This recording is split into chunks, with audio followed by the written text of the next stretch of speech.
হলদিয়া পুরসভার মেয়াদ শেষ হয়েছে প্রায় ২.৫ বছর। তারপর থেকে নির্বাচন বকেয়া, প্রশাসক দিয়ে চলছে কাজকর্ম, থমকে উন্নয়ন, ক্ষোভ বাড়ছে এলাকাবাসীর, শুরু হয়েছে রাজনৈতিক তরজাও।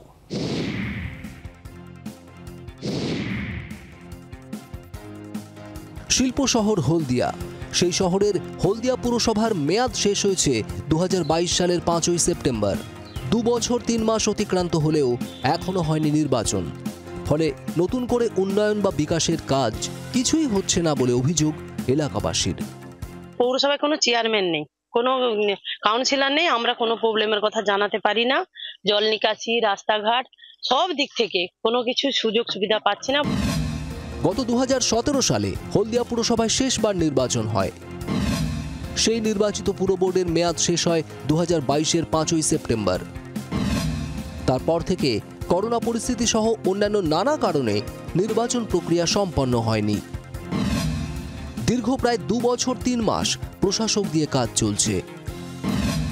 হলদিয়া মহকুমা শাসক সুপ্রভাত চট্টোপাধ্যায় হলদিয়া পুরসভার প্রশাসক হিসেবে নাগরিক পরিষেবার কাজ সামাল দিচ্ছেন। আর এই নিয়ে শুরু হয়েছে রাজনৈতিক তরজাও।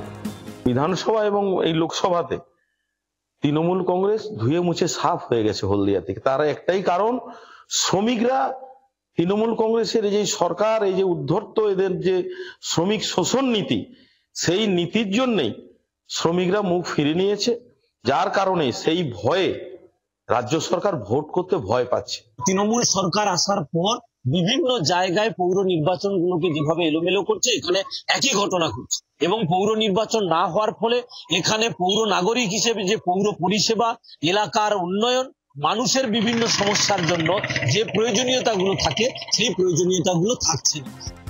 কেন নির্বাচন হচ্ছে না তার উত্তর নেই শাসক শিবিরের কাছেও। তবে এতে মানুষের যে সমস্যা হচ্ছে স্বীকার করছেন প্রাক্তন তৃণমূল কাউন্সিলরও।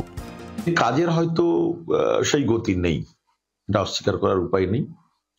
যে ডেভেলপমেন্ট হয়তো হচ্ছে, কিন্তু সাধারণ মানুষ প্রতিনিয়ত যে মানুষের কাজটা, বিশেষত একটা রেসিডেন্সিয়াল সার্টিফিকেট, একটা ইনকাম সার্টিফিকেট, একটা সার্টিফিকেট সংক্রান্ত যে সমস্যাগুলো, বা একটা জনপ্রতিনিধি হাতের কাছে পাওয়ার যে সুবিধাটা, ধরুন ওয়ার্ড অফিসে একজন জনপ্রতিনিধি থাকলে যে কোনো সময় তার ফর্মটা ফিল আপ করে নিয়ে যাওয়া, এই অসুবিধাটা সম্মুখীন মানুষ হচ্ছে।